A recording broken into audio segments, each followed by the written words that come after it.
Hey guys, welcome back to the Atlas Archives. Tonight we're heading to the Marshall Islands, and this story involves nuclear weapons, navigational systems that would make GPS weep, and a country that might literally cease to exist within your lifetime. The Marshall Islands are one of the smallest nations on Earth, roughly the size of Washington, D.C., spread across an ocean area the size of Mexico. It's a country built on rings of coral balanced on underwater mountains, inhabited by people who survived colonization by 4 empires, only to face the possibility that climate change might succeed where conquest failed. Dim the lights, get settled in, and drop a comment letting me know where you're listening from. Hit subscribe if you want more deep dives. Let's talk about building a nation on coral dust in the middle of the Pacific. Chapter 1. The Geography of Improbability. Picture this.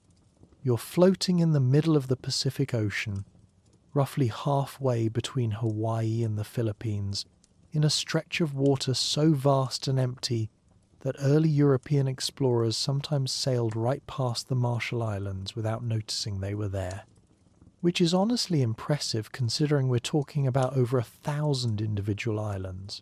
But here's the thing, and this is where the geography gets genuinely wild.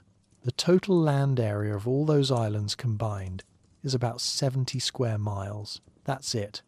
You could fit the entire country inside Washington, D.C. with room left over for a decent-sized parking lot. But that tiny amount of land is scattered across 750,000 square miles of ocean. It's like someone took a handful of sand, threw it across an area the size of Mexico, and said, "Right, that's a country now." The Marshall Islands are arranged in 2 roughly parallel chains running northwest to southeast. The eastern chain is called Ratak, which means sunrise, and the western chain is Ralik, which means sunset, which is a much more poetic naming system than the Western approach of calling things new whatever, or naming them after whoever showed up with a flag first. These 2 chains contain 29 coral atolls and 5 single islands, which themselves break down into 1,156 individual islands and islets, depending on how generous you're being with the definition of island. Some of these are substantial chunks of land where people have lived for thousands of years. Others are basically piles of coral rubble that disappear entirely during high tide. The distinction matters less than you'd think when you're talking about a country where the highest natural point in the entire nation is about 10 meters above sea level. Now let's talk about what an atoll actually is, because if you're picturing a tropical island with a mountain in the middle and beaches around the edges, you're thinking of the wrong kind of Pacific island. An atoll is essentially a ring. Imagine a necklace of low-lying islands arranged in a circle or oval shape, with a lagoon in the middle. They form when coral reefs grow around the edges of a volcanic island, and then over millions of years the volcano erodes away or sinks back into the ocean, leaving just the coral ring behind. So you end up with these bizarre formations, a protective barrier of islands surrounding a calm, shallow lagoon, all of it sitting on top of a mountain you can't even see anymore. The volcanic peaks that the Marshall Islands are built on never broke the surface of the ocean.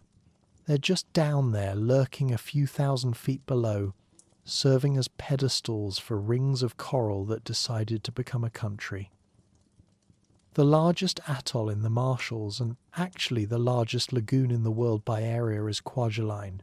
The lagoon itself is over 1,100 square miles, which is absolutely massive when you remember that the actual land around it totals about 6 square miles. It's like building a city in a moat, and having the moat be 200 times bigger than the city. Majuro Atoll, where the capital is located, is another one of these gloriously improbable arrangements. It's a thin strip of land, barely wider than a few city blocks in most places, curved around a lagoon that's nearly 100 square miles. If you stood on the ocean side of Majuro and threw a rock really hard, you could probably hit the lagoon side.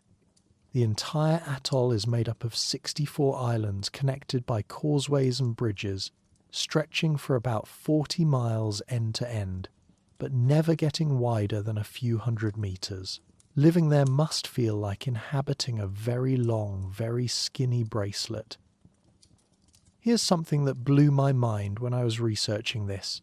The Marshall Islands have no rivers, none, not a single one, which makes sense when you remember that the highest point in the country is 10 meters up. There's not exactly room for water to flow downhill.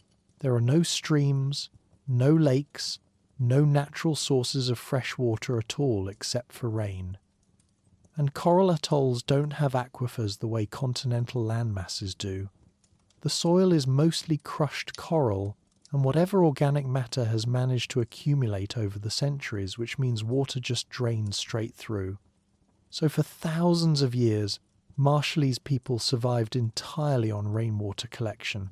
You'd catch it when it fell, store it in whatever containers you had, and that was your drinking water. No wells, no springs. Just hoping it rained enough and didn't rain so much that a storm surge contaminated your freshwater supply with salt water. It's a genuinely precarious way to exist. The climate is what you'd expect from a tropical location sitting just north of the equator. Hot, humid, and consistent. The temperature hovers between 80 and 85 degrees Fahrenheit, basically year-round, with humidity levels that make you feel like you're breathing through a wet towel. Rainfall is heavy. The southern atolls get over 160 inches a year, which is more than Seattle gets in a decade, but it's not evenly distributed. The northern atolls are much drier, sometimes experiencing serious droughts. Typhoon season runs from December through April, though direct hits are relatively rare. The Marshall Islands sit just north of the main typhoon belt, which is lucky, because a direct hit from a major typhoon would be catastrophic for islands that barely poke above the waterline to begin with. Even storm surges from distant typhoons can flood entire atolls, turning fresh water supplies brackish and destroying crops that took months to grow. Let's talk about the lagoons, because they're genuinely the main event here. If the islands are the frame, the lagoons are the painting. These massive, calm bodies of water protected by the outer ring of islands are ecological wonderlands. We're talking over 800 species of fish, 160 species of coral, sea turtles, manta rays, dolphins, reef sharks. The biodiversity is staggering. The lagoons are relatively shallow, which makes them perfect nurseries for juvenile fish. The water is that impossible shade of turquoise that doesn't look real in photographs.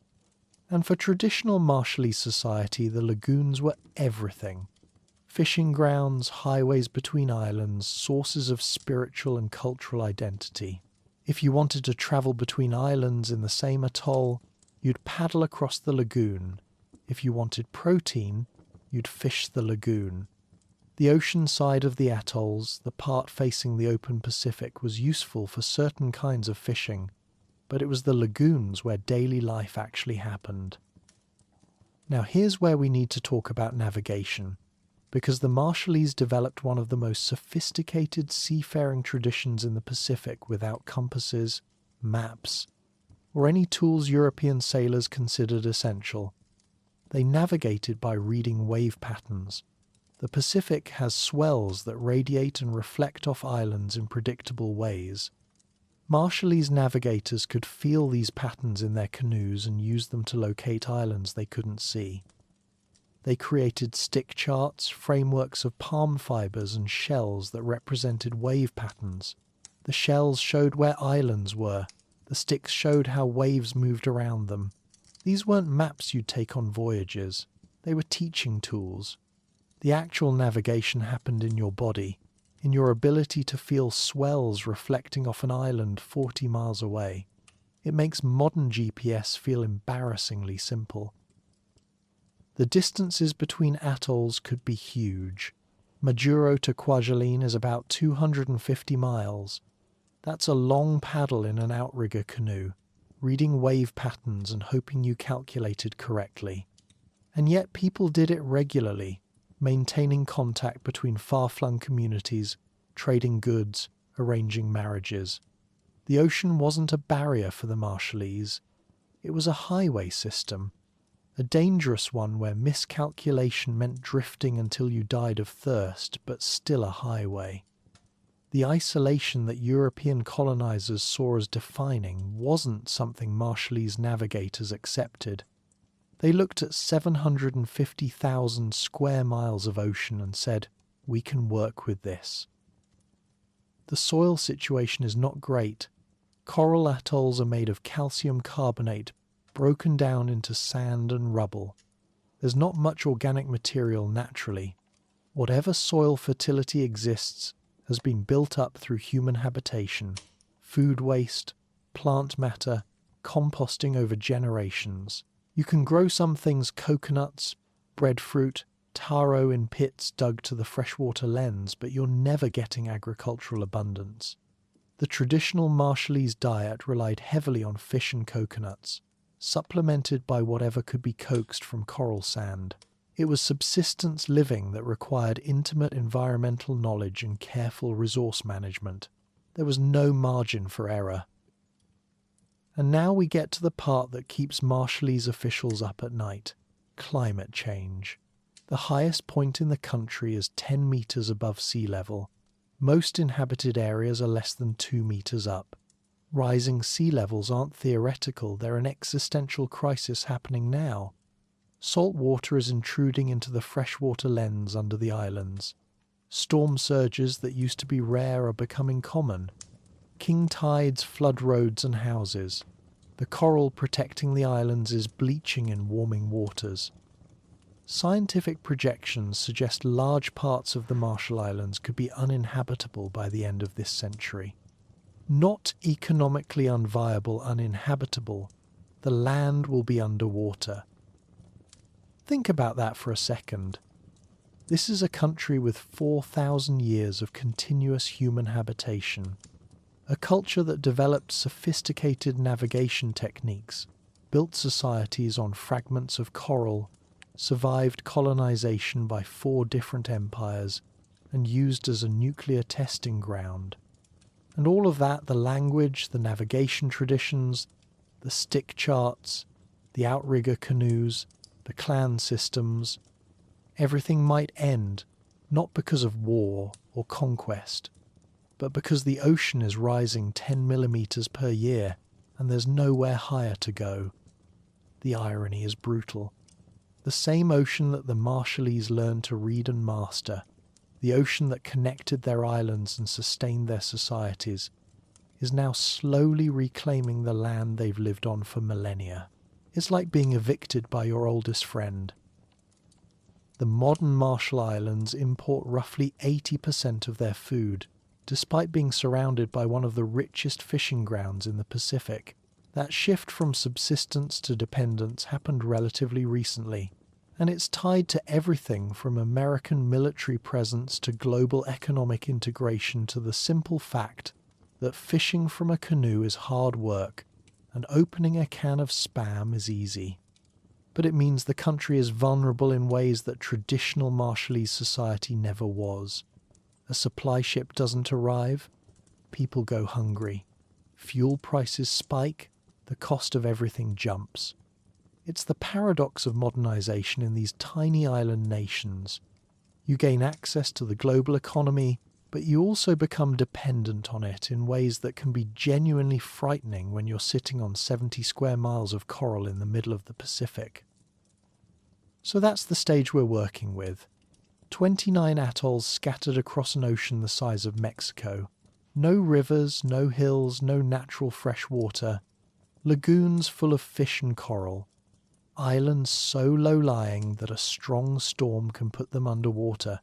A people who've lived here for thousands of years by reading waves and catching rain and knowing exactly how to coax food from coral sand. And now, in the 21st century, the very real possibility that the ocean they've called home for 4 millennia might rise just enough to make home uninhabitable. Keep that image in mind. These improbable rings of coral balanced on invisible mountains, because everything that happens in Marshall Islands history happens on this precarious geographic foundation. It's a country that probably shouldn't exist, built by people who refuse to accept that impossibility, which is either inspiring or terrifying, depending on whether you're looking at the past or the future.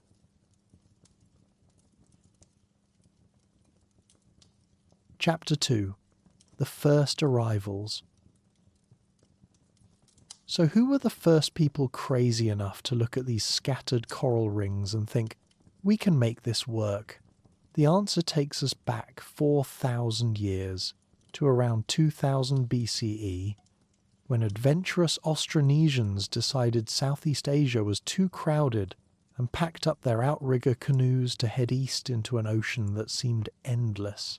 These were part of one of history's most impressive migrations, bringing pottery, stone tools, fishing gear, and navigational confidence that borders on insanity when you consider they were sailing into completely unknown waters with no guarantee of finding land or ever returning home. The Austronesian expansion is genuinely wild when you map it out. Starting from Taiwan around 5000 BCE, these seafaring peoples spread across the Pacific and Indian Oceans until they'd settled everywhere from Madagascar off the coast of Africa to Easter Island in the eastern Pacific. We're talking about a human migration that covered half the planet using wooden canoes and navigation techniques passed down through oral tradition. The Marshall Islands were on the eastern edge of the Micronesian region, one of the earlier stops on this massive island-hopping adventure. And when those first canoes pulled up onto a Marshallese beach sometime around 2000 BCE, the people stepping onto the coral sand were the descendants of voyagers who'd been perfecting the art of finding tiny islands in vast oceans for generations. They knew what they were doing. Mostly. The archaeological evidence is scattered across various atolls, pottery shards, stone adzes, fishhooks made from shell, charcoal from cooking fires. Nothing monumental, which makes sense given that coral atolls don't provide building materials for pyramids. But the evidence shows people successfully establishing communities in one of the most resource-constrained environments imaginable. They brought plants and animals they could carry: pigs, dogs, chickens, taro seedlings. Some survived and adapted, others didn't. The pigs and dogs eventually disappeared, probably eaten during hard times, but chickens survived, and critically the plants took root. Breadfruit trees, coconut palms, pandanus, these became the foundation of Marshallese agriculture for 4 millennia. Now let's talk about the social system that developed, because it's genuinely fascinating and also kind of a headache to explain. Traditional Marshallese society was matrilineal, which means you traced your descent through your mother's line. Your clan membership, your land rights, your social position, all of that came through your mum's family. But here's where it gets complicated. Even though the system was matrilineal, the chiefs were usually men. The paramount chiefs, called Iroij, held ultimate authority over the land and the people. Below them were the Alap clan heads who managed parcels of land and mediated between the chiefs and the commoners. And at the bottom were the dry gerbil, the workers, the people who actually fished and farmed and built canoes and did all the things that kept society functioning. It was a clear hierarchy, but the land tenure system was so complex it makes modern property law look straightforward. Here's the thing about Marshallese land rights. Multiple people could hold different types of rights to the same piece of land simultaneously. The Iroij might own it in a paramount sense, holding ultimate authority. The Alap might have the right to allocate it and collect tribute from it. And the dry gerbil might have the right to actually use it for farming or fishing.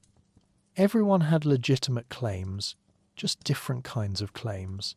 This wasn't a bug in the system, it was a feature. On islands where land was desperately scarce and every square metre mattered, you needed a framework that could accommodate competing interests without constant warfare. The system worked through an incredibly detailed understanding of relationships and obligations, all maintained through oral tradition because there was no written language. If you wanted to know who had which rights to which piece of land, you had to know the genealogies, the histories, the marriages, the alliances. You had to know the stories. Those stories were preserved through bebuinato, the Marshallese storytelling tradition. This wasn't just entertainment, though it was certainly that too. Bebuinato was how you remembered your history, how you knew your place in society, how you understood which fish were safe to eat and which would kill you, which reefs were dangerous and which were safe to cross, when to plant and when to harvest. Knowledge was passed down through stories, songs, chants and demonstrations. An elder teaching a young navigator wouldn't hand them a map. They'd take them out in a canoe and show them how a certain kind of swell felt when it bounced off an island 30 miles to the west.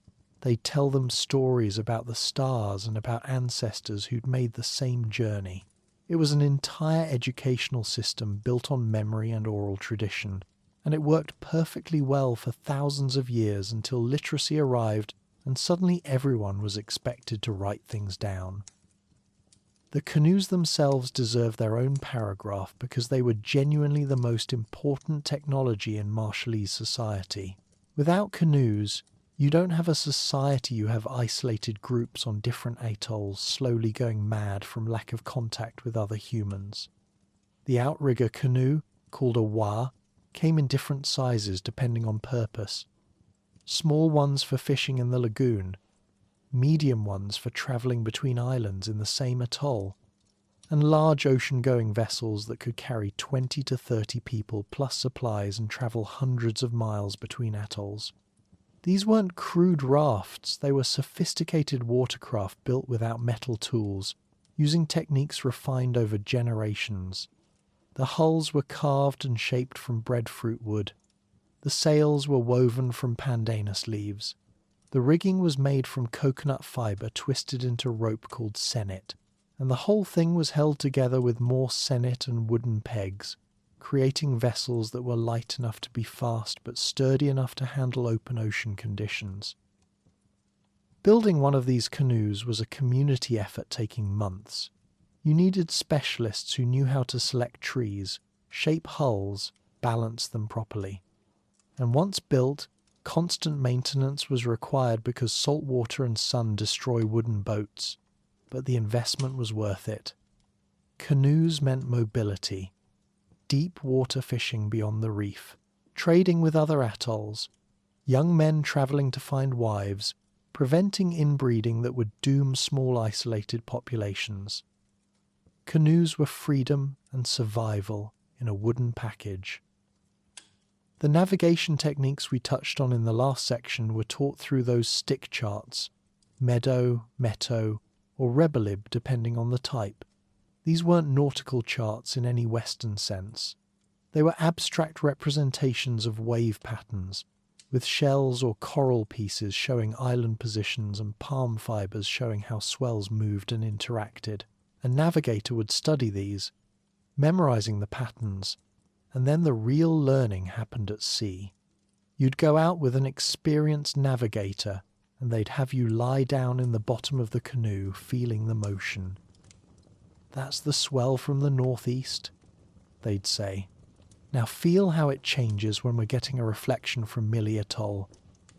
You learn to read the ocean with your whole body, the tilt of the canoe, the rhythm of the waves, the way certain swells had a different period or amplitude when they bounced off land you couldn't see yet. It was a form of knowledge that required years of training and couldn't be explained in a textbook. You either felt it or you didn't. Subsistence required detailed environmental knowledge. The lagoons provided protein fish, octopus, lobster, sea turtles, giant clams, different fishing techniques for different places and times. You needed to know seasons, lunar cycles, fish migration patterns. On land, coconuts were essential food, drink, oil, fibre, containers, thatching material, Breadfruit trees produced massive yields during season. The fruit fermented in leaf-lined pits to create paste lasting months. Pandanus was less exciting but reliable. In some places you could dig taro pits to the freshwater lens, though yields were never spectacular. The population before European contact is estimated somewhere between 50,000 and 80,000 people spread across the atolls. That's not a huge number, but it's actually pretty impressive when you consider the total land area we're working with. It suggests a society that had figured out sustainable resource management, because if you overfished or overharvested on a small atoll, you'd face famine pretty quickly. There's evidence of traditional conservation practices, taboo systems where certain areas would be off limits for fishing or harvesting for periods of time, allowing populations to recover. These weren't understood in modern ecological terms, but they worked. The chiefs would declare an area taboo, usually for spiritual or ceremonial reasons, and the practical effect was conservation. It was environmental management disguised as religious practice, and it kept the resource base stable for generations. Spiritually, traditional Marshallese religion was animistic spirits inhabited natural features. Ancestors watched over their descendants. Certain places held sacred power. There were no temples or monumental structures, nothing like the moai of Easter Island or the stone city of Nan Madol in Pohnpei. Partly this was environmental constraint. You can't build monuments out of coral sand and breadfruit wood. But it also suggests a different kind of spirituality, one more focused on relationships with the natural world and with ancestors than on physical manifestations of power. The chiefs had religious authority along with their political and economic power. They could declare taboos, perform ceremonies, mediate between the human and spirit worlds. Navigation itself had spiritual dimensions. Certain navigators were said to have special relationships with ocean spirits who would guide them or warn them of danger. The boundary between practical knowledge and spiritual power was blurry, which is pretty common in societies where survival depends on understanding forces you can't always see or control. Inter-atoll relationships were complicated. On one hand, there was regular contact, trade, intermarriage between chiefly families, shared language and culture. On the other hand, each atoll was basically independent. There was no Marshall Islands nation in any political sense. The Ratak chain and the Ralik chain had somewhat distinct identities, and within each chain, individual atolls were governed by their own paramount chiefs. Sometimes these chiefs were related by marriage or blood, creating alliances. Sometimes they were rivals, which could lead to raids or small-scale warfare. A powerful chief might extend influence over multiple atolls, but this was personal power, not institutional government. When the chief died, the alliance might fragment depending on who inherited and how much respect they commanded. It was a fluid political landscape where power depended on genealogy, oratory skill, military strength, and the ability to redistribute resources generously enough to keep people loyal. One detail that struck me: at some point after settlement, the Marshallese stopped making pottery. The earliest sites have ceramic sherds, later ones don't. The technology was lost or abandoned, and nobody's sure why. Maybe clay sources weren't great, maybe other materials worked better. But it's a reminder that technology isn't always linear. Sometimes you lose capabilities earlier generations had. The Marshallese adapted using coconut shells for containers, woven pandanus for storage, hollowed breadfruit wood for bowls. They didn't need pottery because they'd found alternatives that worked. What's striking about traditional Marshallese society is how perfectly adapted it was to one of the most challenging environments on Earth. These weren't people barely scraping by. This was a sophisticated culture with complex social structures, advanced navigation techniques, sustainable resource management, and rich oral traditions. They'd built a functioning civilization on a total land area smaller than Washington, D.C., scattered across an ocean area the size of Mexico. They'd maintained contact between far-flung communities. They'd developed technologies and knowledge systems that allowed them to thrive where most societies would have collapsed. And they'd done all of this in complete isolation from the rest of the world for about 3,500 years. No contact with Asia, no contact with the Americas. Just these scattered coral rings and the ocean and the knowledge passed down through generations about how to read waves and catch fish and make rope from coconut fiber and navigate by stars you couldn't always see through the clouds. By the 1500s, when European ships started appearing on the horizon, traditional Marshallese society was at a kind of equilibrium. The population was stable, the resource management systems worked.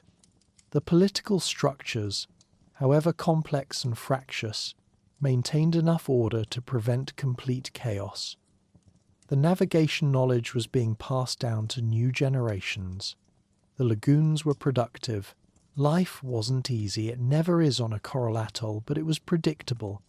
People knew their roles, knew their obligations, knew how to survive in an environment that had killed countless less adapted populations before them. They had no idea that ships were coming that would change absolutely everything. Ships full of people who couldn't read waves, who thought the land tenure system was incomprehensible nonsense, who had no interest in learning to navigate by swells or fish by the lunar cycle.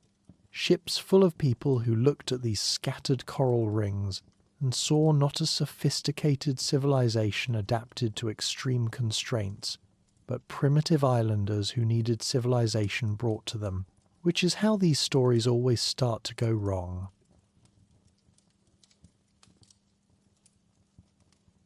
Chapter 3. When the ships arrived.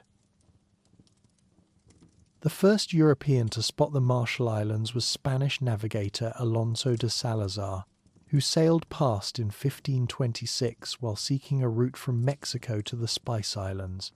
He saw islands with people, noted their location approximately, and called them Los Pintados, the painted ones, because the Marshallese were covered in elaborate tattoos. Then he sailed on. From the Marshallese perspective, this must have been bizarre.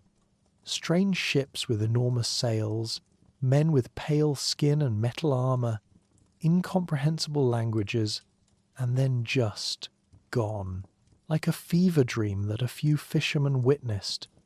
The Spanish claimed the islands as part of their Pacific Empire, except that claiming and controlling are very different things, and Spain had zero interest in colonizing scattered coral atolls with no obvious gold, silver, or spices. For the next 250 years, that's basically how it went. Occasional European ships would pass through, sometimes Spanish, sometimes Dutch, sometimes British.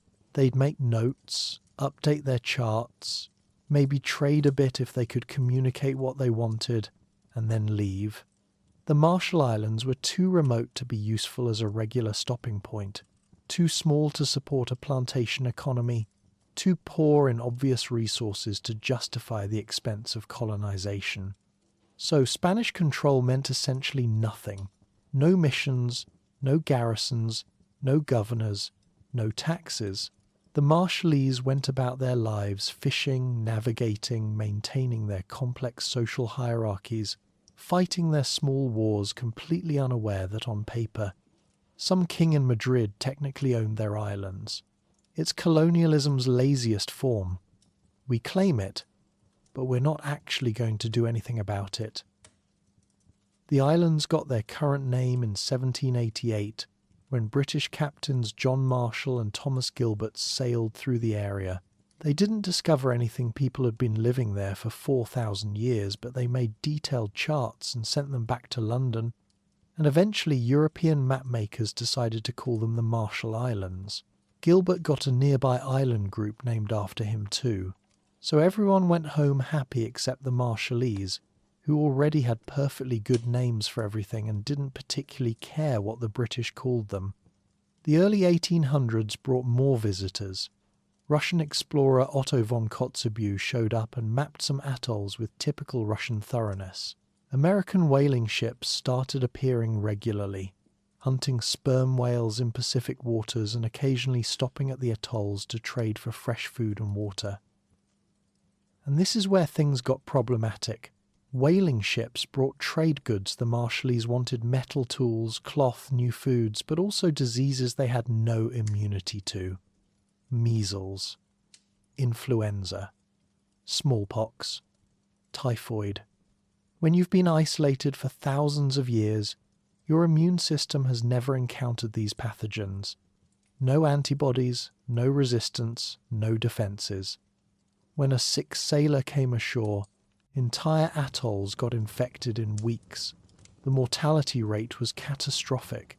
Some atolls lost half their population in single outbreaks. Children died in huge numbers. It was a demographic disaster in slow motion, and the Marshallese had no framework for understanding why or how to stop it. All they knew was that European contact brought death. Whaling ships also brought firearms, which disrupted the traditional balance of power between atolls.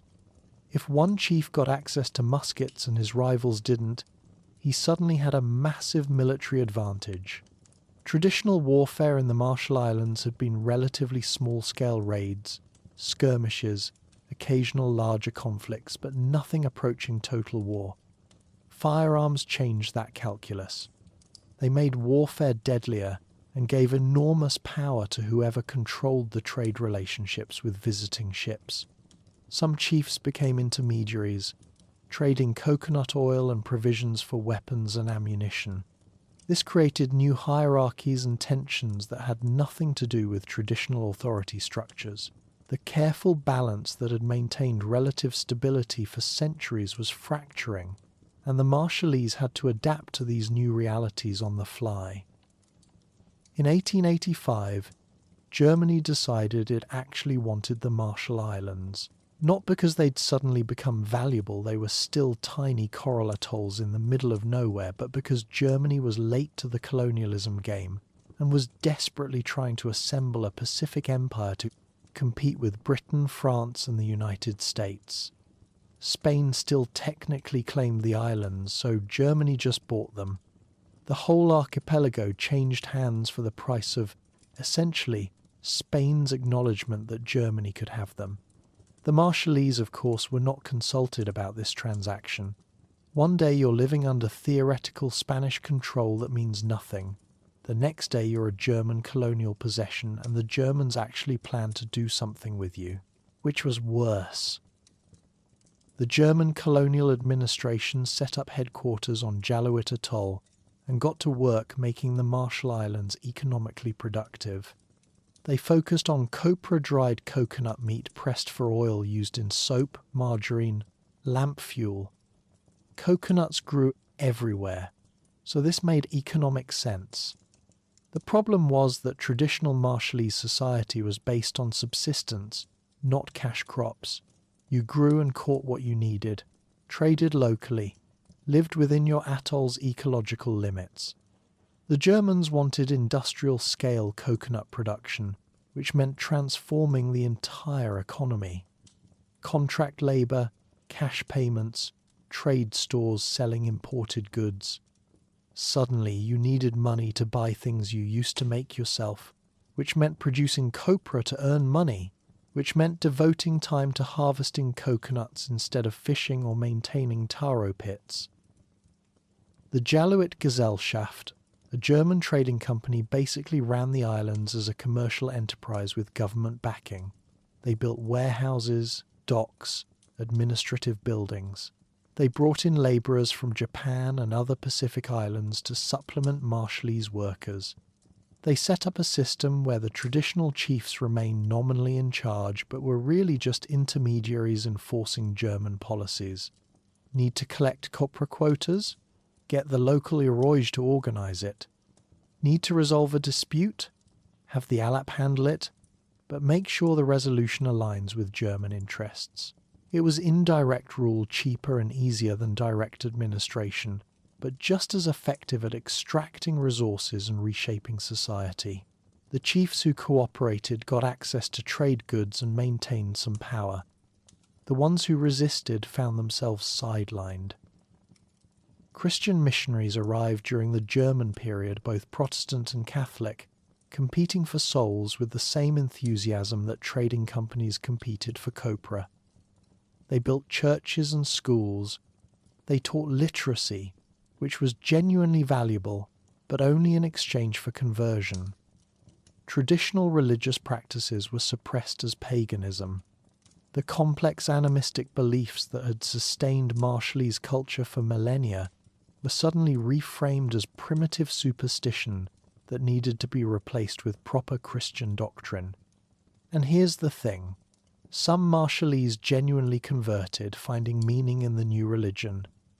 Others went through the motions while privately maintaining traditional beliefs. Still others created syncretic practices, Christian forms filled with traditional content. Going to church on Sunday doesn't mean you stop believing in ancestor spirits if those beliefs are core to your understanding of how the world works. The German administration also tried to simplify the incredibly complex land tenure system that had evolved over thousands of years. From a German bureaucratic perspective, the Marshallese approach was incomprehensible chaos. Multiple people with different rights to the same land, inheritance through maternal lines, authority distributed between chiefs and clan heads and workers. This was not how property worked in a modern commercial economy. The Germans wanted clear titles, single owners, land that could be bought and sold and mortgaged. They introduced reforms that fundamentally changed how land rights functioned, creating new categories and new hierarchies that sometimes aligned with traditional structures and sometimes cut across them in confusing ways. The result was a hybrid system that satisfied nobody but persisted because the Germans had the military and economic power to enforce it. By the early 1900s, the population had crashed. Before sustained European contact, there were probably 50,000 to 80,000 Marshallese spread across the atolls. By 1920, there were maybe 10,000 to 15,000. That's a decline of 75% in 70 years. Entire lineages disappeared. Knowledge that had been passed down through generations was lost when the carriers of that knowledge died before they could teach the next generation. Traditional navigation techniques started fading because fewer young people were learning them, partly because Western boats were available, partly because the old navigators were dying faster than they could train replacements. The Marshallese language survived, but its vocabulary was changing, filling with German and English loanwords for concepts and objects that hadn't existed before. The culture was adapting to survive, but the adaptations came at a cost. German infrastructure development was limited but real. They built mission schools where Marshallese children learned to read and write, though usually in German with curriculum designed to produce compliant colonial subjects. They improved harbours on key atolls to facilitate copra export. They introduced Western medicine, which helped with some ailments but couldn't reverse damage from introduced diseases. They built administrative centres and trading posts.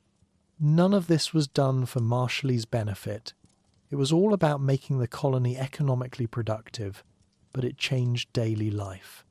You could buy metal tools instead of making shell ones. You could get cloth instead of weaving from pandanus. You could buy imported rice instead of relying entirely on local food. The cost was dependence on a global economic system that didn't care if you lived or died. Traditional navigation was declining not just from population loss, but because it was becoming economically obsolete. Why spend years learning to read wave patterns when you could get on a German copra boat? Why memorize stick charts when there were paper maps? Why navigate by stars when there were compasses? The practical knowledge was fading because the economic incentive to maintain it was disappearing. The old navigators knew this was happening and mourned it, but they understood the brutal logic. Their grandchildren needed to survive in a world dominated by European technology and economics. Teaching ancient navigation might preserve culture, but teaching German and copra prices would help them eat. It was a cruel choice. Then World War I broke out in Europe in 1914, and suddenly the Marshall Islands mattered in ways they never had before. Japan, which had allied with Britain and was looking to expand its Pacific presence, saw an opportunity. German colonies in the Pacific were isolated and lightly defended. Within months, Japan had seized the Marshall Islands in a bloodless takeover. The small German garrison surrendered without a fight, because there was no realistic way they could hold out against a Japanese naval force. The Marshallese watched as the colonial overlords changed from German to Japanese without anyone asking their opinion. The flags switched. The language of administration switched. The faces of the people giving orders switched. But the fundamental reality that someone else controlled their islands and extracted resources for their own benefit remained exactly the same. After the war ended, the League of Nations officially mandated Japan to administer the Marshall Islands. This was supposedly different from colonialism mandate. Territories were meant to be guided towards self-determination, not exploited forever. In practice, the distinction was semantic. Japan administered the islands, extracted resources, made all decisions. The Marshallese had different overlords with different languages and priorities, but were still subjects in someone else's empire. 4 empires had claimed them: Spain, Germany, Britain briefly, and now Japan. They'd outlasted 2 colonial powers already, and were about to experience Japanese administration, which would make German rule look gentle. But that comes later. By 1920, Marshallese society had been fundamentally transformed. Christianity was widespread, though mixed with traditional beliefs in ways that would have horrified the missionaries. The cash economy was entrenched. You couldn't return to pure subsistence even if you wanted to, because the social structures that had supported it were gone. Western clothing was common, at least in the main administrative centres. Some Marshallese were literate, having attended mission schools. The traditional chiefly system still existed, but chiefs now operated within a framework defined by Japanese colonial authority. The population was slowly recovering from its catastrophic low point, but the cultural knowledge lost during the demographic collapse could never be fully recovered. Languages preserve in their vocabulary and grammar the knowledge of the people who speak them. And when 75% of the speakers die in 3 generations, vast amounts of embedded knowledge disappear too. But here's what's remarkable. Marshallese culture survived, transformed, hybridized, traumatized, but not destroyed. The language persisted as primary communication. Clan systems still functioned, even if circumscribed by colonial authority. People still knew which atolls their ancestors came from, which families they belonged to, which traditional stories explained their place in the world.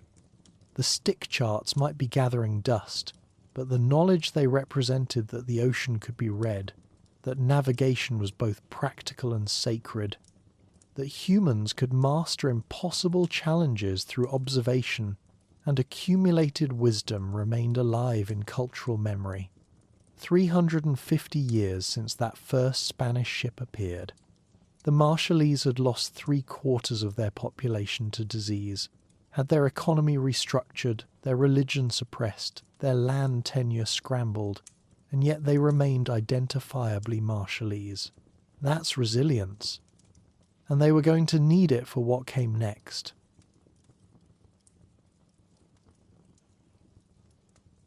Chapter 4: Empire, War, and Atomic Fire. The Japanese colonial period made German administration look like a vacation, where the Germans had extracted copra and mostly left traditional structures alone. The Japanese had bigger plans. This was Imperial Japan building an empire to rival Western powers, and the Marshall Islands had strategic value beyond copra. Starting in the 20s and accelerating through the 30s, Japan poured resources in: airfields, harbours, fortifications. They encouraged Japanese immigration until settlers outnumbered Marshallese in some areas. Schools taught in Japanese. Traditional culture was suppressed aggressively. The Marshallese went from colonial subjects to second-class inhabitants of their own islands, watching Japanese families move in and military engineers transform atolls into forward bases for an empire preparing for war. In 1933, Japan withdrew from the League of Nations after being condemned for invading Manchuria. At that point, they stopped even pretending to follow the mandate rules. The Marshall Islands became a closed military zone. Foreigners were prohibited from visiting. No inspectors, no journalists, no League officials checking whether Japan was preparing Marshallese for self-governance as the mandate required. Spoiler, they absolutely were not. Instead, they were building what would become key strongholds in the Pacific theatre of World War II. Kwajalein Atoll, with its massive lagoon, became a major naval base. Multiple atolls got airfields. Coastal defence guns, ammunition dumps, barracks, command centres. The Marshallese watched their islands being transformed into military installations and had exactly zero say in the matter. And when war came, those fortifications made their home a target. December 7th, 1941, Pearl Harbor. Japan and the United States were now at war, and the Marshall Islands were suddenly on the front lines of a conflict between two industrial powers fighting for dominance in the Pacific. The Marshallese, who just wanted to fish and grow breadfruit and maintain what was left of their traditional way of life, were caught in the middle. For 3 years, the islands were part of Japan's defensive perimeter. American forces island hopped across the Pacific, taking Japanese-held territory piece by piece, moving inexorably toward the Philippines and eventually Japan itself. In January 1944, the Americans reached the Marshall Islands, Operation Flintlock. The battles for Kwajalein and Eniwetok were intense days of naval bombardment, amphibious assaults, close-quarters combat. The Japanese defenders fought fiercely. The Americans had overwhelming firepower. The Marshallese hid in whatever shelter they could find and prayed. When the smoke cleared, the Americans controlled the Marshall Islands, and the infrastructure the Japanese had built was mostly rubble. Marshallese casualties from the fighting, the bombardment, disease and starvation were substantial, though exact numbers are hard to pin down because nobody was carefully counting dead Marshallese when there was a war on. What's clear is that entire communities were displaced, traditional food sources were destroyed, and survivors emerged into a landscape of shattered concrete and unexploded ordnance. The Americans set up a military government. This wasn't liberation in any meaningful sense. It was one occupying power replacing another. The Marshallese were still not being consulted about their future. They were still subjects, just American subjects now instead of Japanese ones. And the Americans were about to do something that would make Japanese occupation look almost quaint by comparison. In February 1946, American military officials sailed to Bikini Atoll and asked the local chief Judah if his people would be willing to temporarily relocate so that the United States could conduct tests that would benefit all mankind. This is how they phrased it: for the good of mankind, to prevent future wars. Judah, who had no realistic way to refuse a request from the military that had just conquered the Pacific, agreed.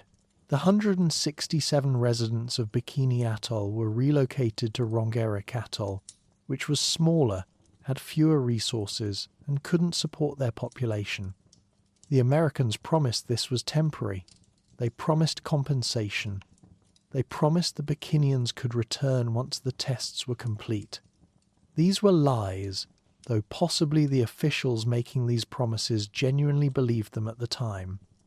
The people of Bikini Atoll have never been able to permanently return to their homeland. It's been almost 80 years. Operation Crossroads, July 1946. The first peacetime nuclear weapons tests. 2 bombs, 1 airburst, 1 underwater detonated at Bikini Lagoon. The world watched. The bikini swimsuit was named after the atoll, which is grotesque using a nuclear testing site as beachwear branding. But the tests were just beginning. Between 1946 and 1958, the United States detonated 67 nuclear weapons in the Marshall Islands, 23 at Bikini, 44 at Eniwetok, where residents had also been relocated. These weren't small devices. These were hydrogen bombs, thermonuclear weapons orders of magnitude more powerful than Hiroshima and Nagasaki. The weapons that defined the Cold War, tested on inhabited islands where people had lived for 4,000 years. Castle Bravo, March 1st, 1954. This was the largest nuclear weapon the United States has ever tested.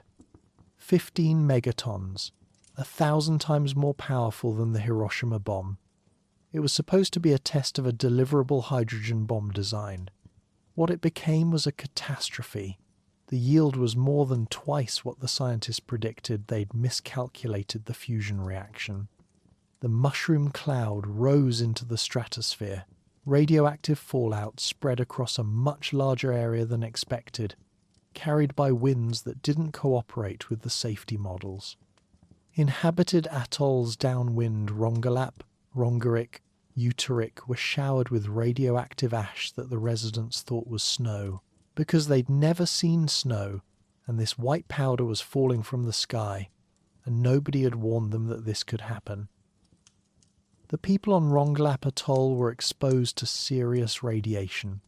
They weren't evacuated immediately. It took 2 days for the Americans to get ships there. 2 days of breathing radioactive particles, eating contaminated food, drinking contaminated water, absorbing gamma radiation from the fallout that covered everything. Children played in the ash. When the evacuation finally happened, the residents were taken to Kwajalein for medical examination and treatment. Many developed acute radiation sickness, hair loss, burns, nausea, immune system damage.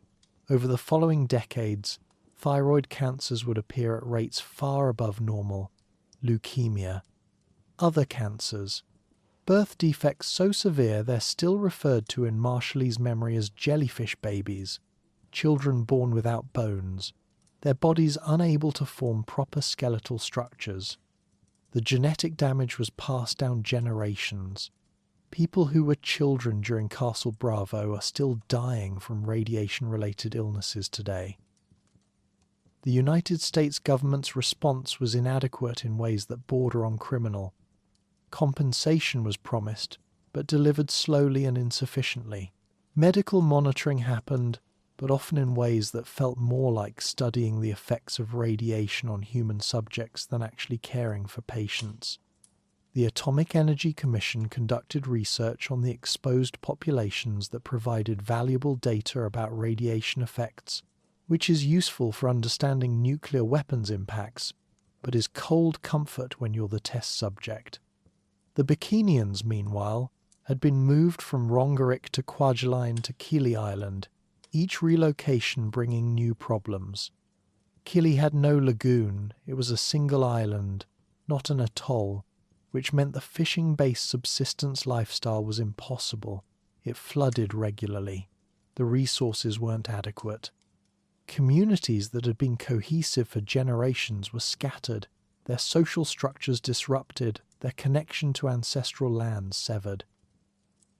In 1947, the Marshall Islands officially became part of the Trust Territory of the Pacific Islands, administered by the United States under UN oversight. The Trust Agreement specifically said the US was supposed to promote development and self-government. In reality, strategic military interests trumped everything. Kwajalein became one of the most important American military installations in the Pacific, a missile testing range that's still operational today. Land was leased from Marshallese owners, often at rates that were absurdly low. The military infrastructure dominated certain atolls completely. Marshallese workers provided labour but had no say in decision-making.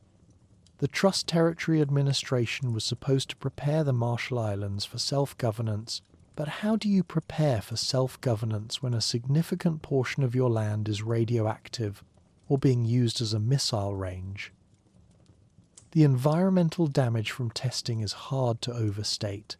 At Bikini, there's still a crater from Castle Bravo, a chunk of reef and island vaporized, visible from space. The soil is contaminated. The water is contaminated. Coconut crabs, which accumulate whatever's in their environment, are radioactive enough that eating them would give you a dangerous dose. At Enuitak, the United States tried cleanup in the late 70s. They scraped radioactive soil into a crater and capped it with concrete. This is the Runit Dome, containing 111,000 cubic yards of radioactive waste. The dome is cracking. Rising sea levels threaten to breach it. When not if the ocean breaches that dome, radioactive material goes into the Pacific. There's no plan for that. By the late 1950s, when the testing program finally ended, the Marshall Islands had been fundamentally altered. Population was up to about 15,000, recovering slowly from the earlier collapses, but communities were scattered and traumatized. Traditional lands were contaminated or occupied by military installations. The United States had detonated the equivalent of 1.6 Hiroshima bombs every day for 12 years on islands where people lived. Think about that. 1.6 Hiroshima bombs per day for 12 years. Not on an uninhabited wasteland, on inhabited atolls in the middle of the Pacific where communities had existed for 4 millennia. The justification was Cold War necessity, that the weapons tested in the Marshall Islands prevented World War III by maintaining nuclear deterrence. Maybe that's true. Maybe those tests really did help prevent a global thermonuclear war. But the Marshallese paid the price for that deterrence with their lands, their health, and their lives, and they were never given a choice in the matter. The psychological impact is harder to quantify, but just as real. Imagine being told you have to leave your home temporarily, and then discovering you can never return. That your children will never swim in the lagoon you grew up fishing in. That the islands where your ancestors are buried are now too radioactive for human habitation. That your entire community has been dispersed to islands that don't feel like home, where the fishing is different and the resources are inadequate. The Bikinians have a word for their displacement. Bravo has become a term in Marshallese that means complete destruction or displacement. Their atoll's name became synonymous with catastrophe in their own language. That's cultural trauma at a fundamental level. Meanwhile, on the atolls that weren't nuked or used for military bases, life went on in a strange hybrid state. American administration brought some benefits, better healthcare than under the Japanese, schools that taught in English, some economic development. The copra trade continued. Fishing continued. Traditional chiefs still held authority, though increasingly circumscribed by American administrative structures. Christianity had thoroughly replaced traditional religion for most people, though elements of the old beliefs persisted in practice even if not in formal doctrine. Young Marshallese were growing up in a world where speaking English was essential, where cash economy had replaced subsistence, where American military personnel and contractors were a visible presence, where traditional navigation was a historical curiosity rather than a living practice. The culture was adapting, as it had adapted to every previous wave of colonization, but the adaptations came at a cost. The Trust Territory Administration educated some Marshallese as future leaders training in English, Western-style governance, skills needed to eventually run their own government. which sounds progressive until you realize the skills being taught were all about operating within American frameworks, using American models, speaking American languages. Self-governance was always framed as self-governance within structures the United States defined and controlled. The idea that the Marshallese might want to chart their own course, pursue independence fully separate from American influence, wasn't seriously considered. The assumption was that after trusteeship ended, some association with the United States would continue.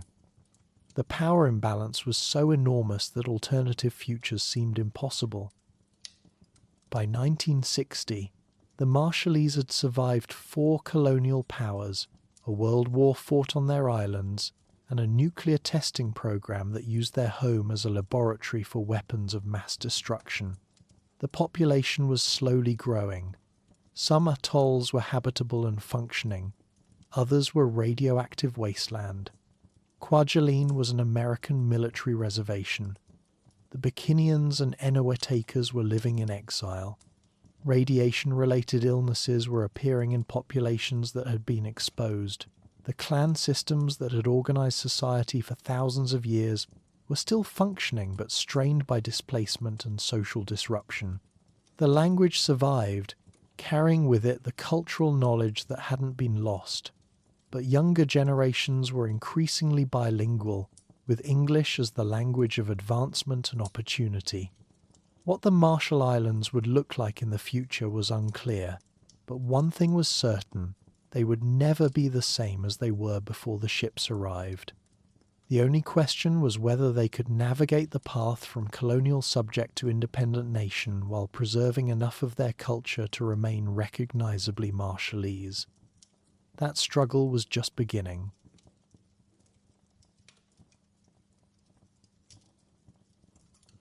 Chapter 5: Independence and the Compact. By the 60s, a generation of Marshallese was coming of age who'd been educated in American schools, spoke fluent English, and understood that trust territory status couldn't last forever. The UN was pressuring the United States to prepare its territories for self-governance. Young Marshallese leaders returned from universities in Hawaii and the mainland, with degrees in law, political science, public administration. They'd seen how other colonized peoples achieved independence. They knew the Marshall Islands couldn't remain in limbo indefinitely. The question was, what independence would actually look like for scattered coral atolls with a population of 30,000, an economy built on American aid, and military installations the United States had no intention of giving up. The trust territory of the Pacific Islands included not just the Marshall Islands but also Palau, the Federated States of Micronesia, and the Northern Mariana Islands. These were distinct peoples with different languages, different cultures, and different visions for their political futures. The Congress of Micronesia, established in 1965 as a territorial legislature, became a venue for discussing what came next. And it became clear pretty quickly that these groups wanted different things. The Northern Marianas opted to become a US Commonwealth. The others wanted some form of independence, but the details varied. In 1978, the Marshall Islands voted to separate from the rest of Micronesia and chart its own course. They held a constitutional convention in 1979 and established the Republic of the Marshall Islands as a distinct political entity, though still technically under US trusteeship until a final status agreement could be negotiated. Enter the Compact of Free Association. This was how the US dealt with Pacific territories wanting independence but unable to function as fully sovereign nations. The concept: you're independent, you control internal affairs, but the US handles defense and provides economic assistance. In exchange, the US retains military access and foreign policy influence. For the Marshall Islands, negotiations ran from 1980 to 83. The Marshallese wanted maximum sovereignty, adequate nuclear compensation, and enough economic aid to build a functioning economy. The United States wanted continued Kwajalein access, minimal financial commitment, and quick resolution to nuclear claims. These were not compatible starting positions. The key Marshallese negotiator was Amata Kabua, a high chief educated in Hawaii who understood both traditional authority and modern politics. He knew the Marshall Islands had almost no leverage. What were they going to do, threaten to align with the Soviet Union? The Marshallese needed American money and military protection, but Kabua knew the US needed Kwajalein badly enough that complete abandonment wasn't on the table. The negotiations were about finding the price at which the US would pay for continued access while allowing the Marshall Islands to call themselves independent. Cynical calculation on both sides, but cynicism is what politics reduces to when power imbalances are this severe. The final Compact of Free Association was signed in 1983 and came into effect when the trusteeship formally ended on May 1st, 1986. The terms were complex but boiled down to this. The Marshall Islands became a sovereign nation with control over internal affairs and most foreign policy. The United States retained responsibility for defense, which meant the Marshall Islands would have no military of its own. American citizens could live and work in the Marshall Islands without visas. Marshallese citizens could migrate to the United States without visas, which would become hugely significant. The United States would provide economic assistance roughly $1 billion over 15 years initially, though the accounting was complicated and included things like postal services and weather stations. The Kwajalein lease would continue, with substantial annual payments. And critically, a nuclear claims tribunal would be established with a fund of $150 million to compensate victims of the testing program. That $150 million figure is genuinely insulting.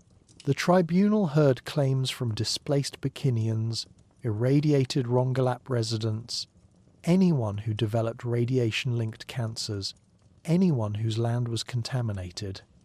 The tribunal awarded over $2 billion in claims. The fund had $150 million. The US position was that the compact settled all nuclear claims and no additional compensation would come. Victims appealed to US courts and were mostly dismissed on sovereign immunity grounds. People dying of cancers caused by American nuclear weapons, permanently displaced from ancestral lands, received pennies on the dollar or nothing at all. Independence Day was May 1st, 1986. The Marshall Islands joined the United Nations in 1991. Amata Kabua became the first president, a position he'd hold until his death in 1996. The country had a parliamentary system with a president elected by the legislature, traditional chiefs maintaining cultural authority in parallel with modern government, and all the trappings of statehood. A flag, a national anthem, embassies in Washington, and a few other capitals. The population at independence was around 35,000. The capital was Majuro, where government offices, businesses, and a growing urban population concentrated. The outer atolls were slowly depopulating as people moved to Majuro or emigrated to the United States for better opportunities. This is the pattern for small island nations' globally urbanization and outmigration, but it was happening faster in the Marshalls because the compact made migration to the US so easy. Let's talk about Ebai Island, because it perfectly encapsulates the contradictions of the Marshall Islands' relationship with the United States. Ebai is a tiny island in Kwajalein Atoll, right next to the massive American military installation. It's where Marshallese workers who service the base live, because they can't live on the base itself that's reserved for American military personnel and contractors. Ebai has a population of around 15,000 crammed onto less than 80 acres, making it one of the most densely populated places on Earth. The living conditions are difficult. Overcrowding, inadequate infrastructure, poverty. Every morning, Marshallese workers take a ferry from Ibai to Kwajalein to work in base facilities, cooking, cleaning, maintenance, construction. Then they ferry back to Ibai at the end of the day. Meanwhile, on Kwajalein itself, American personnel live in suburban-style comfort with golf courses, swimming pools, schools, and amenities. The inequality is stark and visible across a narrow stretch of lagoon. The base brings money into the Marshall Islands economy through lease payments and worker salaries. But the optics of Marshallese people living in overcrowded slums while servicing an American military facility on their own land is, to put it mildly, not great. The Compact's migration provisions created a substantial diaspora. Marshallese communities formed in Hawaii, Washington State, and most unexpectedly Arkansas, specifically Springdale, where poultry processing actively recruited workers. By the 2000s, Springdale had roughly 15,000 Marshallese, making it one of the largest Marshallese population centers worldwide. These migrants worked difficult jobs in chicken plants, sent remittances home, and navigated American society while trying to maintain cultural identity. Their children grew up speaking English, attending American schools, sometimes losing connection to Marshallese traditions. But the remittances became critical to the Marshall Islands economy, supplementing compact payments. The economic reality was that the Marshall Islands couldn't support itself. The subsistence economy was gone. You can't return to fishing and coconuts when you've spent 2 generations in a cash economy expecting modern amenities. Main revenue sources: compact payments, fishing licenses, Kwajalein lease. Tourism was minimal because who vacations on islands known for nuclear testing? Government employment became the main job source. The country imported almost everything: food, fuel, manufactured goods. This made it vulnerable to supply chain disruptions and price fluctuations in ways the traditional economy never was. The compact was renegotiated in 2003 because the original terms were expiring. The new agreement was less generous. US economic assistance was reduced, with the expectation that the Marshall Islands would take more responsibility for its own fiscal management. A trust fund was established that's supposed to eventually replace direct aid, though whether it'll be adequate is an open question. The Kwajalein lease was extended through 2066 at higher payments, which provides some stability. Additional nuclear compensation was included, but still nowhere near what the tribunal had awarded. The revised compact made it clear that the Marshall Islands was expected to gradually reduce dependency on American aid, which is a nice idea, except there's no clear path to economic self-sufficiency for a nation of scattered atolls with limited resources and a shrinking population. Politically, the Marshall Islands developed into a functioning parliamentary democracy. Elections happen regularly. Power transfers peacefully. There's genuine political competition, though it's often organised around traditional chiefly families and personal networks rather than ideological parties. The Kabua family dominated early politics. Amata Kabua and his relatives held key positions for decades. Later presidents have come from other chiefly lineages. Corruption is an issue, as it tends to be in small countries where everyone knows everyone and accountability mechanisms are weak. Government contracts, land deals, fishing licenses, opportunities for graft exist and are sometimes exploited. But compared to many post-colonial states, the Marshall Islands has maintained democratic norms reasonably well. Traditional chiefs still hold cultural authority and influence, operating in parallel with the elected government. It's a hybrid system that works better than you might expect, though the tension between traditional and modern authority structures creates occasional friction. The nuclear legacy didn't disappear with independence. People who'd been exposed to radiation in the 50s and 60s were developing cancers in the 80s and 90s and 2000s. Children and grandchildren of exposed individuals showed higher rates of certain genetic problems. The Bikinians remained in exile, unable to return permanently because radiation levels in the soil remained too high. Some resettlement attempts were made. People moved back to Bikini in the 1970s, but they had to be evacuated again when it became clear the food chain was still contaminated. Rongelap was resettled in the late 90s after cleanup efforts, though concerns about safety persist.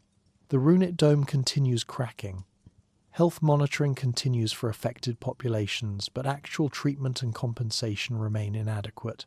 The people who suffered most from the nuclear testing program are aging and dying, many without receiving full justice or compensation for what was done to them. Cultural preservation became a conscious effort rather than something that happened naturally.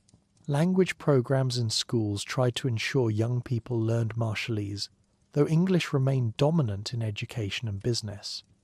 Traditional navigation saw a small revival canoe-building projects, voyaging expeditions, elders teaching wave-reading techniques to interested young people. Cultural festivals celebrated traditional dance, music, and crafts. But the pressures of modernization were intense. Young people wanted smartphones and internet access and American pop culture. Traditional knowledge that had been passed down for generations was being lost as elders died, and younger generations focused on skills needed for wage employment or migration to the United States. The traditional land tenure system remained influential, with clan and family rights still recognized, but it was increasingly complicated by modern property law and the needs of a cash economy that required clear titles for loans and development. And then there's climate change, which for the Marshall Islands isn't an abstract future threat but a present catastrophe unfolding in slow motion. The highest point in the country is 10 meters above sea level. Most inhabited areas are less than 2 meters up. As sea levels rise, freshwater lenses are getting contaminated by saltwater infiltration. Storm surges that used to be rare are happening more frequently. King tides flood roads and homes. Some of the more marginal atolls are becoming difficult to inhabit. The long-term projections are genuinely terrifying. Significant portions of the country could be underwater by the end of this century. This isn't, we might have to relocate some people. This is, the nation might cease to physically exist. The Marshall Islands has become an active voice in international climate negotiations because they have an existential stake in global carbon emissions that most countries don't share. If the oceans keep rising at current rates, independence might end up being temporary because there won't be land to be independent on. By the early 2000s, the Marshall Islands had been independent for 2 decades, and the patterns were clear. Formal sovereignty but heavy US dependence. Functioning democracy dominated by traditional elites and challenged by limited resources.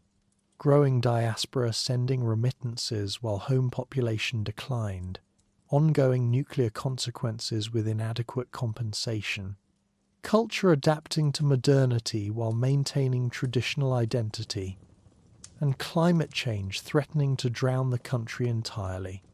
The Marshall Islands had navigated the transition from colonial subject to independent nation, but independence was constrained in ways early leaders probably understood but hoped to overcome.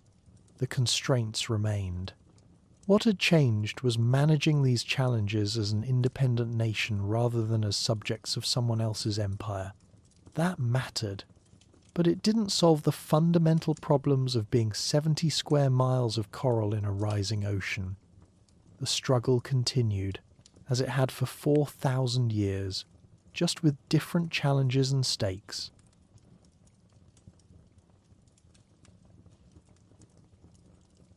Chapter 6. Rising Water, Uncertain Future.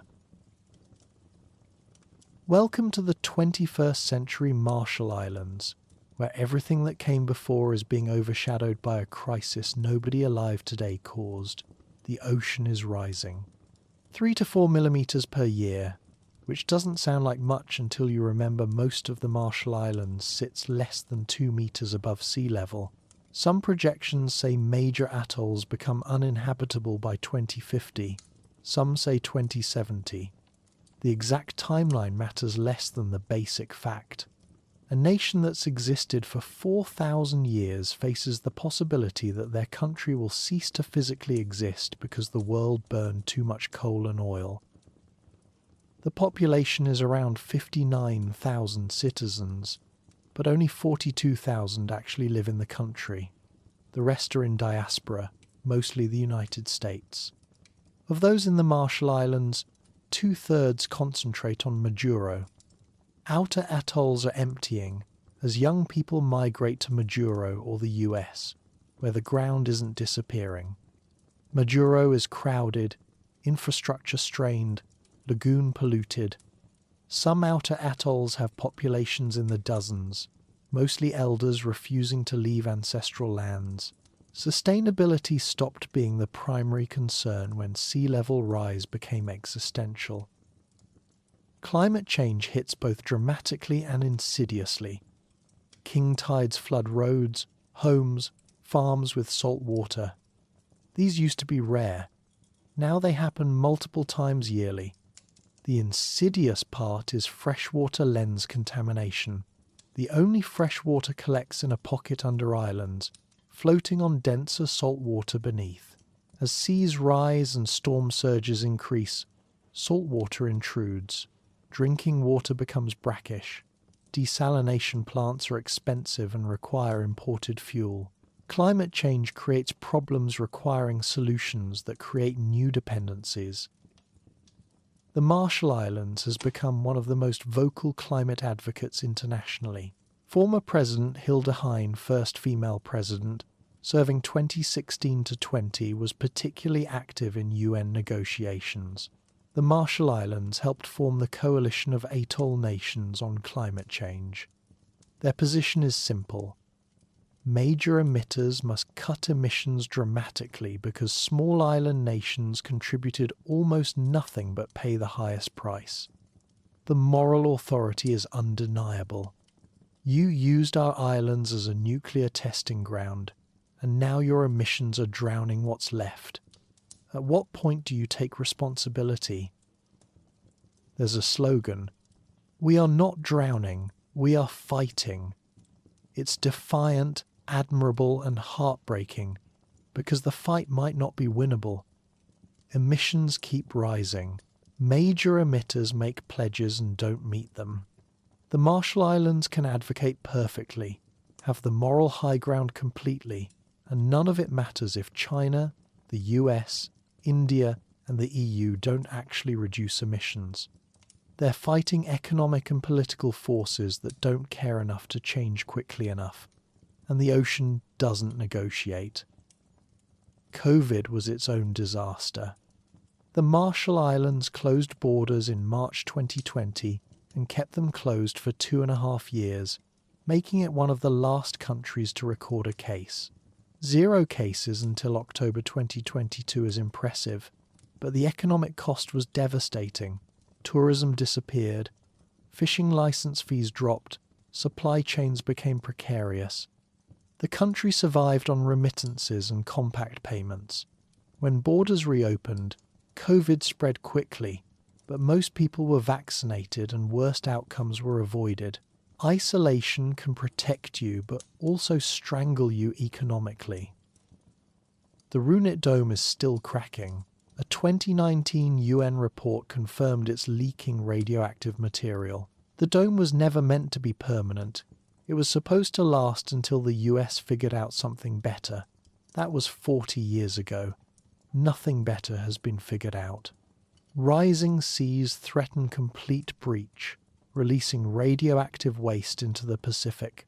The US position is that this is now the Marshall Islands' responsibility, which is bold considering it's American nuclear waste.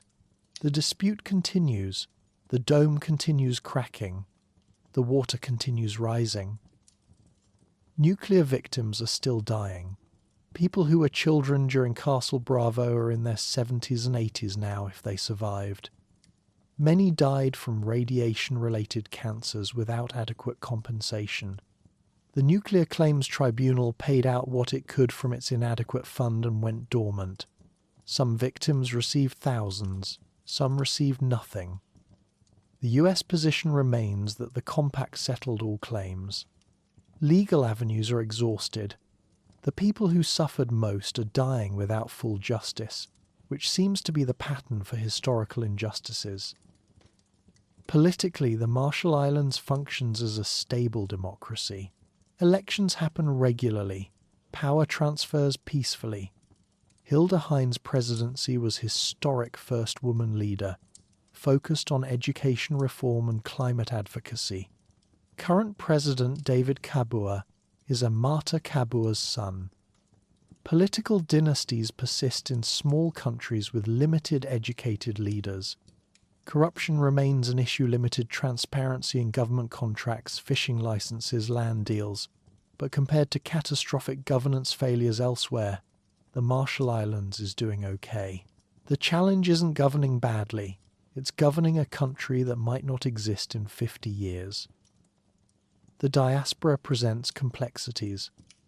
Over 30,000 Marshallese live in the United States, concentrated in Arkansas, Hawaii, Washington. The largest community is Springdale, Arkansas, working in poultry processing, difficult, low-wage jobs. Their compact citizens can live and work in the US without visas, but excluded from many federal programs. For years, no Medicaid despite paying taxes. COVID hit these communities hard, disproportionately essential workers. Second-generation kids grow up American in many ways but maintain some Marshallese connection through family, language, cultural events. It's the classic immigrant experience, except the homeland might literally disappear. Cultural preservation efforts swim against a strong current. Marshallese is still widely spoken, but English dominates education, business, home life for younger generations. Revival efforts around traditional navigation exist. The Wan Alone in Majel Canoe Project teaches building outrigger canoes and stick chart navigation. Some kids are genuinely interested, but they're a minority. Most young Marshallese prefer smartphones over reading wave patterns. Understandable, but representing a break in 4,000 years of knowledge transmission. Traditional tattooing sees minor revival. Cultural festivals celebrate dance and music. But these increasingly feel like preservation efforts, keeping alive something endangered rather than living practices perpetuating naturally. The economic situation hasn't improved since independence, still heavily dependent on compact payments, fishing licenses, Kwajalein lease. The trust fund from 2003 renegotiation should eventually replace direct aid, but doesn't generate enough income yet. Private sector is minimal. Government employment dominates. Everything imported means high cost of living. Shift from fish-based diet to processed imports created diabetes and obesity epidemics. Healthcare infrastructure has limited serious cases evacuated to Hawaii or Philippines. Traditional Marshallese diet was healthy fresh fish, coconuts, breadfruit, but in a cash economy with imported rice, spam, soda available, dietary choices shift and health consequences follow. There's tension between we need managed migration planning and we will never abandon our islands, both understandable. Pragmatists look at projections and say we need realistic plans for where people go, how communities stay together, how to preserve culture in diaspora. The defiant ones say planning for migration is surrender. Reality is probably between. Some will stay as long as possible. Some already left. Families split, elders refusing to leave while children migrate. Land rights keep people connected even when living in Arkansas, because those rights remain meaningful in Marshallese culture. A philosophical question. Can you be a nation without territory? If the Marshall Islands becomes uninhabitable and population disperses, Does the Republic cease to exist, or persist as government in exile representing diaspora? Can national identity survive losing the physical place that defined it for 4,000 years? Some precedents exist. Jewish diaspora maintained identity for millennia without homeland. Tibetan government in exile operates while Tibet is occupied. But those are political displacement, not physical disappearance. If atolls go underwater, they're not coming back. The Marshallese would face permanent statelessness. No international law addresses how that works. The stakes are genuinely existential in ways hard for most countries to grasp. Not economic hardship, or political instability, or cultural change, though the Marshall Islands faces all those. The literal end of a nation existing continuously for 4,000 years. Not from war or conquest or internal collapse, but because carbon emissions from countries that industrialized and grew wealthy are raising seas enough to drown coral atolls that contributed virtually nothing. The moral dimension is staggering. Population smaller than a mid-sized American suburb. Total historical carbon emissions negligible. Yet facing national extinction, while countries most responsible, United States, China, EU, India, debate whether cutting emissions might hurt economic growth. There are adaptation attempts. Some islands being raised using dredged material, though expensive and limited. Seawalls being built, but temporary measures buying time rather than solving problems. Discussion of artificial islands or floating platforms, but not economically realistic. Focus increasingly shifts toward managed migration, relocating populations, maintaining community cohesion and cultural identity. Where would people go? New Zealand discussed climate refugee visa categories. Australia might accept some. The United States arguably has responsibility. But no country committed to accepting entire populations. And the Marshallese don't want dispersion across multiple countries where they'd become minorities struggling to maintain identity. And yet, despite everything, there's resilience. The Marshallese survived colonial occupation by 4 empires, survived nuclear testing using their home as weapons laboratory, survived demographic collapse, cultural suppression, economic exploitation, forced displacement, achieved independence against long odds and maintained it nearly 40 years despite having almost no economic base and being utterly dependent on a former colonial power. The culture has been transformed but persists. Language survives. Clan systems function. People still know genealogies, island origins, their place in social structures organising Marshallese life for millennia. Young Marshallese organise around climate activism, using social media to connect globally, demanding action. The fight continues. But this challenge differs from previous ones. You could navigate around colonial powers by being clever.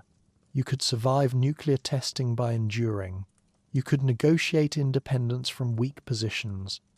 But you can't navigate away from rising seas. You can't endure islands disappearing underwater. You can't negotiate with the ocean. Climate change is an existential threat of a different order, because it's not something the Marshallese can overcome through own efforts. Their survival depends entirely on whether the world acts quickly enough. An honest assessment: the world probably won't act quickly enough. The political will doesn't exist. Economic interests are too entrenched. Emissions keep rising. So what does the future hold? If optimistic, you imagine aggressive climate action actually happening. Emissions cut dramatically. Sea level rise slowing enough that the Marshall Islands survive smaller, more concentrated, heavily adapted, but still there. If pessimistic, you see gradual depopulation as outer atolls become uninhabitable first. Then eventually even Majuro becomes too flood-prone and salt-contaminated. The nation disperses. Government in exile operates from Arkansas or Hawaii. Physical islands become occasionally visited ruins or disappear beneath waves. Marshallese identity persists in diaspora, maintaining language and customs and connection to a place existing only in memory and story. The tragedy would be losing a 4,000-year-old continuous connection between people and place. The sophistication of traditional navigation, complex land tenure, intimate lagoon ecology knowledge, stories and songs tied to specific islands and reefs and fishing grounds, all built up over millennia and rooted in these particular atolls. You can preserve language and some practices in diaspora, but you can't preserve lived experience of belonging to a place, knowing wave patterns and reef channels and which coconut palms your great-great-grandfather planted. If islands go underwater, something irreplaceable is lost, not because the Marshallese did anything wrong, but because the world couldn't or wouldn't change fast enough to save them. Yet the story isn't over. Right now, in 2026, the Marshall Islands still exists. People still live on atolls, children still fish in lagoons, government still functions, culture still persists. The future is uncertain in frightening ways, but not determined. Maybe climate action accelerates, maybe adaptation proves more effective, maybe the Marshallese maintain identity and cohesion even if significant migration becomes necessary. The ending hasn't been written, and the Marshallese are fighting to write it themselves rather than having it written to them. That fight matters, even if odds are bad. Especially if odds are bad. The Marshall Islands stands as warning and witness. Warning of what happens when small nations get caught in great power, conflicts, colonial occupation, nuclear testing, climate crisis from industrialization they barely participated in. And witness to resilience, survival, human capacity to endure impossible challenges while maintaining identity and dignity. Whatever happens next, the Marshallese have demonstrated something profound, that people can survive catastrophic disruption and remain themselves, that culture is adaptable without being fragile, that even smallest and most vulnerable nations have agency and voice. The ocean is rising, the future is uncertain. But the story of the Marshall Islands, whatever its ending, is one of navigation both literal and metaphorical through waters nobody should have had to cross.